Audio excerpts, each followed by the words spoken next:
If I were to ask you what's your most productive gardening season, most people will say spring or summer. But if you live down here in Zone 9, then fall gardening will be your best gardening season. A successful fall garden starts with proper garden preparation. And in this video, we're going to talk about 3 things you need to do in order to properly prep your garden for the fall planting season. Let's go.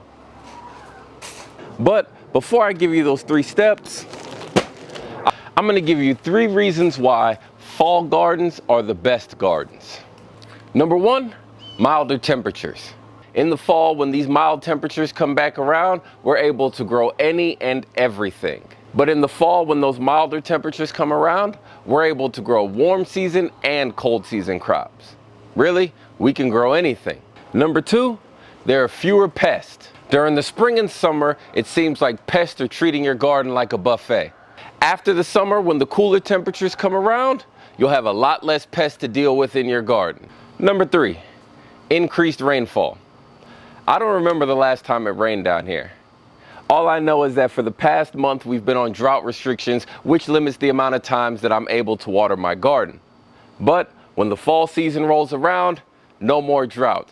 Increased rain decreases the amount of time that I have to spend watering the garden.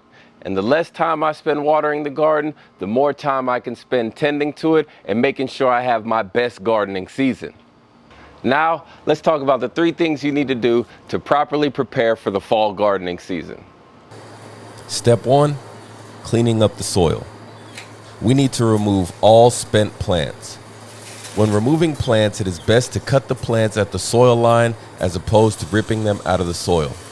Remember, soil is alive, and ripping out the plant's roots has a negative effect on all the microbiology in the soil. Organic growers like ourselves, we work hard on building a network of mycorrhiza, fungi, and beneficial insects. Don't damage all your hard work by yanking the roots from the soil.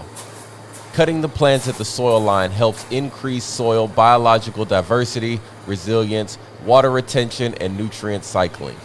The roots remain in the soil, decompose, and feed the soil, which will in turn feed your plants. Step 2, prep and revitalize the soil. Now that we've cut out the old plants out of the garden and either composted them or fed them to our chickens, it's time to prepare for the next round of plants. As plants grow, they use and deplete nutrients from the soil. If you want your next round of plants, or better yet, your next gardening season to be a success, you need to replace the nutrients that were lost or stripped from your garden. And we do this by applying organic soil amendments to our garden. Add amendments and compost to the top of your beds. The amendments you use are entirely up to you. Do not just leave the amendments on top of the soil. You want to work these amendments into the top 3 inches of your soil. Don't forget to water your fertilizer or amendments into the soil. The water helps activate these fertilizers, and they will continue to break down and release nutrients into the soil. Afterwards, make sure to top off all of your garden beds with a 2 to 4 inch layer of organic mulch. The 3rd and final step to having your best fall garden is to make sure that you have a plan for your fall garden. Planning is a vital step in gardening, especially if you're an urban gardener. It will help keep you active in the garden and make sure that you are optimizing your space so that you can end up with the ultimate yields. To properly plan your garden, you will need to know your gardening zone as well as your frost dates. Once you have this plan, you can make a planting calendar to keep you on schedule. This way, you can practice succession planting.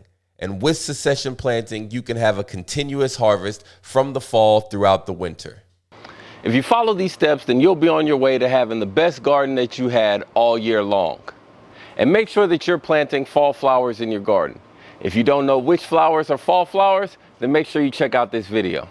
Until next time, you know what to do. Just grow it.